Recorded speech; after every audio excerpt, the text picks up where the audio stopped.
Hey all, Pete here. This is my end of the year video about lessons learned on the Coyote line this year. I did one last year and I thought I would do one this year because the purpose of my videos is not to become famous or anything like that. It's just to help other trappers not make the same mistakes that I've made.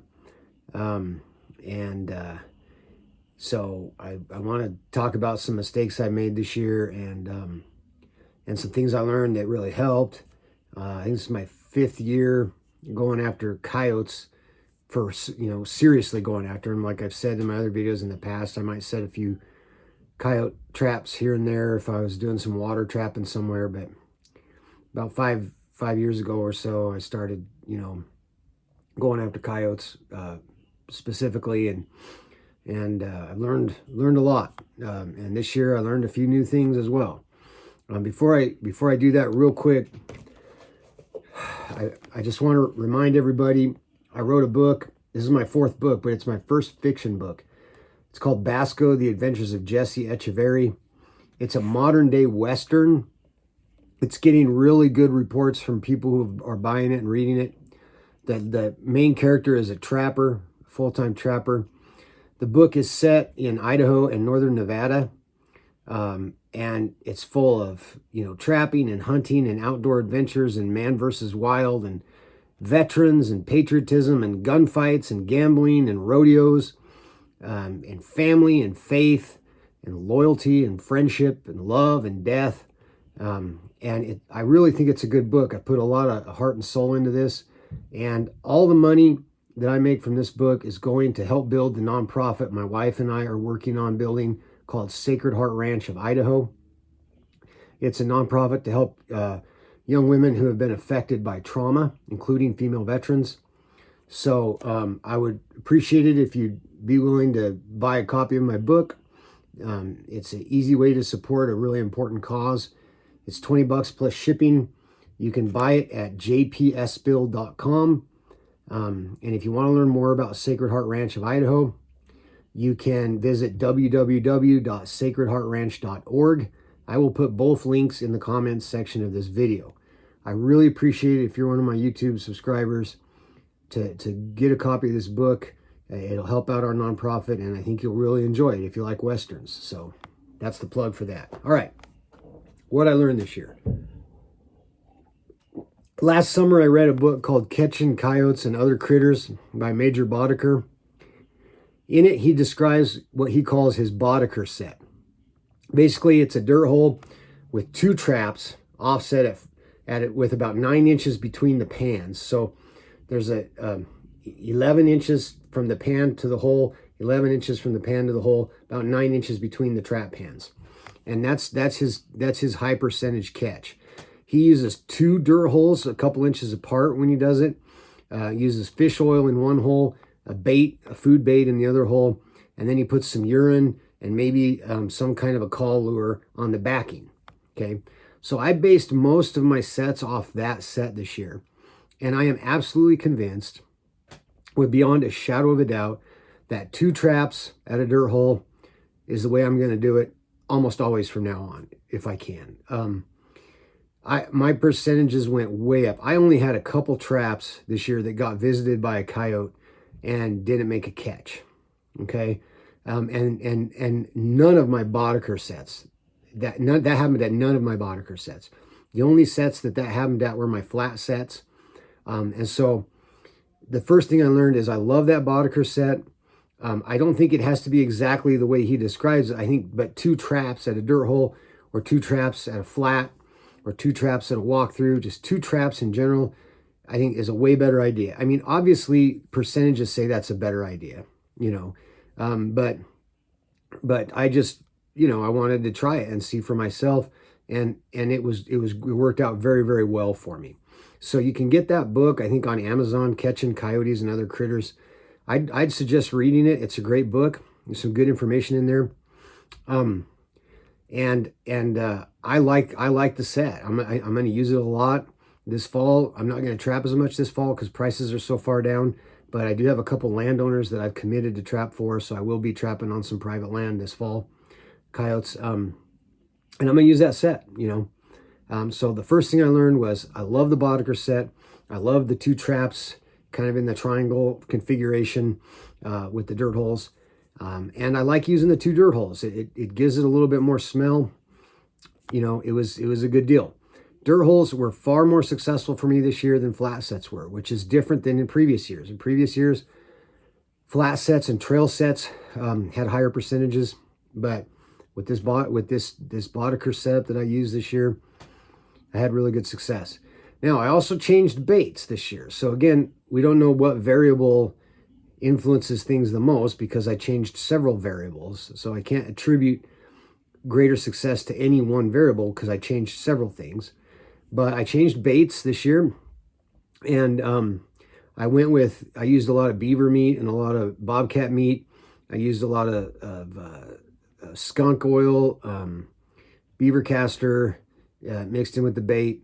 And so, I used that. I made my own bait this year and did that. And so that's what I'm going to do from now on. It's cheaper, I think, to make that in bulk than it is to buy, smaller things of bait for 25, 30 bucks. So, I did change my bait. And so that's something else that I did differently this year. As far as lures go, my bait's pretty strong. So I decided this last year to try something a little different. And I've had pretty good success with like coyote gland lure in the past. But what I did this year is I made up some of my own lures, and I call them confidence lures. Again, this is just something that worked for me this year. So I only used one call lure, and it was Carmen's. And I like Carmen's. But my call lures, I made several. I made one that was, they all had skunk, they all had weasel in them. They all had skunk gland and weasel gland. And then one of them was skunk and weasel with fox, one was skunk and weasel with bobcat gland, and one was skunk and weasel with coyote gland. And my thinking on it was, well, skunks or coyotes, fox, and bobcats and weasels are all predators.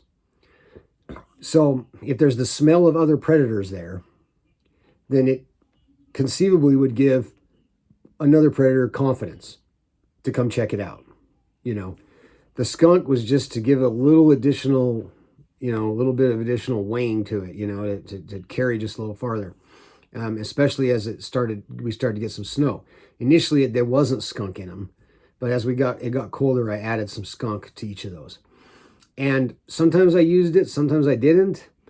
And I don't know that it mattered whether I used it or not, because my bait smelled so strong and I set on really good locations, set right on sign, like everybody says, set on sign. But it certainly didn't hurt. It didn't hurt anything. I didn't have any refusals. I didn't have any dogs coming up, 10 yards away and leaving. So I'm going to do that again this next year. I was going to use predator gland lure at my sets, unless I'm really trying to pull something from a trail and I can't set on the trail, and I'll use a call lure, But I think it was cheaper to do it that way, and so I'm going to do it again. I got a bunch left, and so I liked that approach. Now I might change it again at some point, but that's something I learned this year that it worked pretty well for me. Urine. I've talked to trappers who use a ton of urine. I've talked to trappers who don't use any urine. There's a guy that I've spoken with online quite a bit who catches hundreds of coyotes every year, doesn't use any urine or lure, just uses bait. So I just kind of, used urine in some places, didn't in others. I caught a lot of coyotes this year, I caught about 40 coyotes, which is good for me. I'm not a full-time trapper, and I was plenty busy. I was as busy as I wanted to be, skinning and fleshing, and my landowners are all ecstatic. And so, again, I'm not putting up hundreds and hundreds of pelts, but I had really good percentages this year. And so the urine, what I ended up doing more with urine was, if I had a trap that nothing was happening at for a couple weeks, I might throw some more urine on it or put urine on it if there wasn't any there. And that may have made a difference, I don't know. But I'm still not 100% convinced you need urine. Now, Does it hurt anything? I don't think so. I don't think it hurts. But, you know, I think moving forward, I'll probably buy a gallon or so of urine and put a few drops on some sets when I want to, and not worry a whole lot about it, whether I have, you know, a ton of urine at a set. Now, if it's a piss post set, well, yeah, obviously you're gonna want some urine there. But my sets that are specific to urine continue to be a walkthrough type set where you've got you know, like a piss pole set on one side where you've got a branch or a stick or something that I put urine on, and then on the other side of the walkthrough I put some coyote gland lure. And those are pretty successful sets for me. There's a couple of those I make every year in the same location every year that always catch a couple coyotes. And so, you know, I mean, those sets are pretty much status quo for me. But urine at every single set, I don't know. I'm not totally sold that it's a necessary item. So don't freak out if you run out of urine or you just decide not to use any. I still make this mistake sometimes, and I try not to, but I use long spring traps. And with a long spring trap, you know, my trapping channel here is about long spring trappies. With a long spring trap, you have to dig a bigger bed for the trap than you do a coil. And that is one disadvantage to long springs. I fully admit that. Okay. But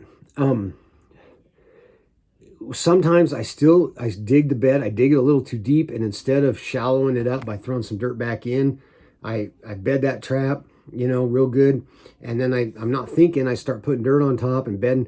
And I leave the set with way too much dirt on top because, you know, once you get the jaws and the pan covered, you know, I think, well, I could put a little more on here and smooth all this out. Well, then you end up with way too much dirt, and then the trap doesn't fire fast enough. You know, it doesn't come up through the dirt fast enough. So one day I realized I'd done that on some sets. I went back and like remade them all just because I was like, dang it, you know, and so if you're using long spring traps and you're just getting started, it's really easy to dig, you know, when you're digging that bigger bed for the long spring, you want to make sure that when I make my sets, I don't like it to look, I don't like the trap to sit lower in the ground, and then just have this random kind of dirt holes out there. I like it to all kind of blend, you know, with the ground to look pretty natural. And then I do the dirt holes last with my drill. And so you kind of have pretty natural looking ground with a couple holes that look freshly dug with bait in them.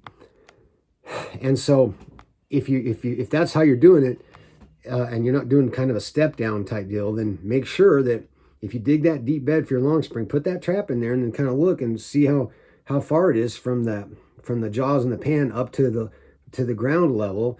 Because if you want it to be level, and it's too low, then throw some dirt back in, pack it down, and get that trap to where after you sift your dirt on top, you know, you've got about a ½ inch over the jaws and you've got about a ¼ inch over the pan.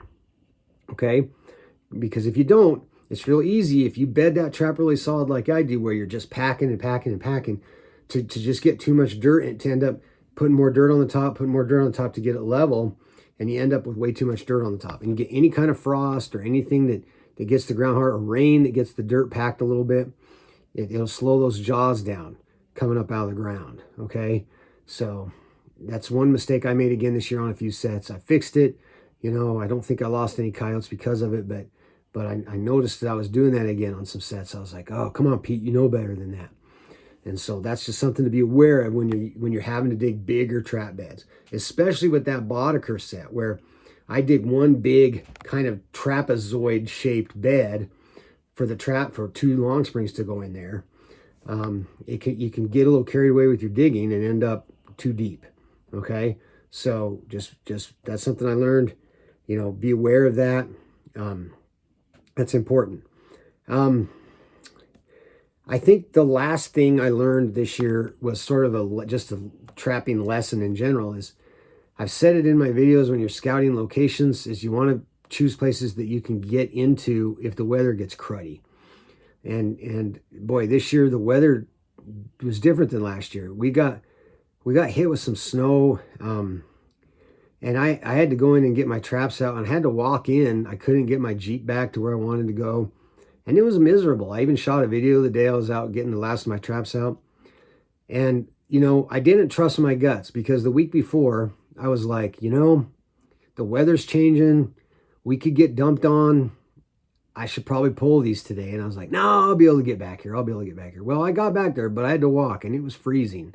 And it was deep and it was deep snow. And it took me a while to get back there, to find everything, to get everything out. And I ended up leaving a lot of stakes in the ground. I went back this last month and got all the stakes out. I didn't want to have to do that. So that day I was getting them out, man, I was just using my tool to open up one of the J hooks and just get the trap and left everything in the ground. It's like, I'll get the stakes and the chain later. So trust your guts. If the weather's going to turn and you're at all concerned about being able to get back in there, pull them, and when you're picking locations, pick locations that, that if you're not running a walking kind of trap line, pick locations that you can get back to, even if you get a lot of snow on the ground.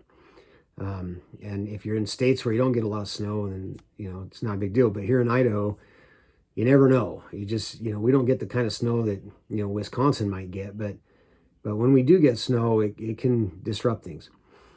Other than that, I didn't change a whole lot with what I do. I still used calcium chloride as an antifreeze. It worked fine. Even under a lot of snow when I was pulling my traps out, they all fired, underneath all that snow. They fired just fine.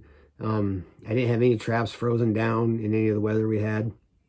That calcium chloride works real good for me, but if you're going to use it, remember that you want to make sure you prep your traps real well. I paint mine with Rust-Oleum and then I dip them 2 or 3 times in Full Metal Jacket to give them a little extra protection. I don't think the Full Metal Jacket does anything to help reduce smell or anything like that. I mean, maybe it does, but I don't know.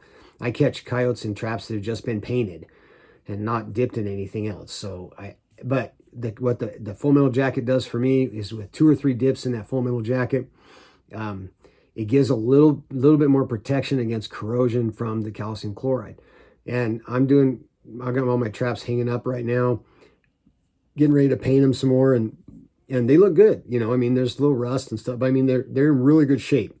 So they sat for weeks, a lot of them for weeks and weeks, in with dirt full of calcium chloride, and they're in good shape. So what I'm doing is doing the job to protect them. I did start this last year skinning in the field. So I have a contraption that goes on the back of my Jeep, and so when I catch the coyote, I skin him right there, and it saves me a lot of time later because I don't like coming home and having to skin 5 or 6 coyotes. So I do it as I catch them. They're hot, they skin faster. I like that better. Granted, there were a few times I was skinning when it was snowing, and stuff, but it's still done, and I can just go home and be done. I think those are the big things I learned this year, lessons I learned specific to this season. And so don't be afraid to use 2 traps. I think your odds go up, which is just common sense, right? But I wanted to test it. I wanted to see, and I love this Boddicker set. Don't get too caught up in like, oh, I ran out of urine, or I forgot to get more urine, or, just make a good set, make set on sign, make it look natural, and use a good bait, And as far as lure goes,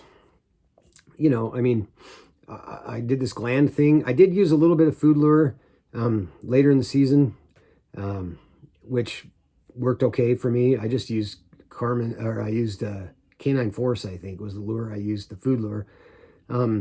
Pro's Choice is good too, I think. But for the most part, I start early. I start in October, and so it's still early. So the coyotes aren't hungry really. There's food.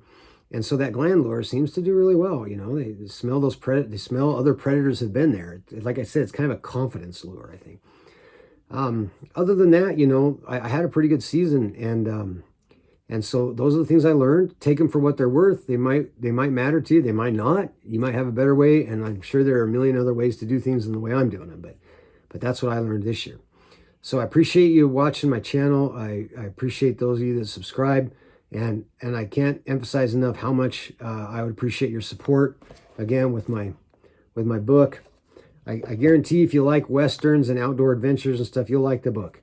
And the money goes to support a really worthwhile nonprofit. So again, I would really appreciate your help by buying a copy or helping promote it a little bit. And I appreciate you watching. And I'm not sure what next season's going to hold because the prices are bad, right now. But I will be doing a little trapping this next fall, and so I will have a few more videos this fall for you. And with that, I'm just going to let you go. Remember, God is great, guns are good, and freedom is precious. We'll see you next season.